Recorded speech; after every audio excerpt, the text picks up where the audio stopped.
এই ভিডিওতে বাংলাদেশ ক্রিকেটের গুরুত্বপূর্ণ সব খবর নিয়ে আলোচনা করা হবে। এটি 15 জানুয়ারির আপডেট।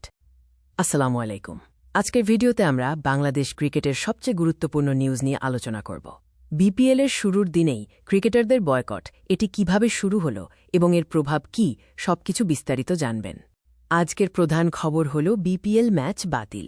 15 জানুয়ারি ঢাকা পর্বের 2টি ম্যাচই পরিত্যক্ত হয় ক্রিকেটারদের সম্মিলিত বয়কটের কারণে। এটি বাংলাদেশের ক্রিকেটের ইতিহাসে নজিরবিহীন ঘটনা। ক্রিকেটার্স ওয়েলফেয়ার অ্যাসোসিয়েশন বা কোয়াবের নেতৃত্বে বটি দলের ক্রিকেটাররা জরুরি সংবাদ সম্মেলন করেন। তাদের দাবি, বিসিবি পরিচালক এম নাজমুল ইসলামের অবিলম্বে পদত্যাগ। দাবি মানা না হলে সব ধরনের ক্রিকেট বর্জন চলবে। নাজমুল ইসলামের বিতর্কিত মন্তব্যের প্রতিক্রিয়ায় এই বয়কট শুরু হয়।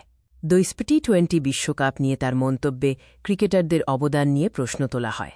বিসিবি তাকে ফাইন্যান্স কমিটির চেয়ারম্যান পদ থেকে সরালেও ক্রিকেটাররা পুরো পরিচালক পদ থেকে তার পদত্যাগ চান।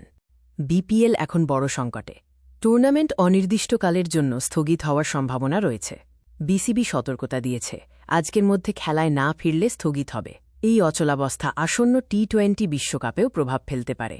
সংঘাতের সমাধান হিসেবে আলোচনা সভা ও মধ্যস্থতা হতে পারে।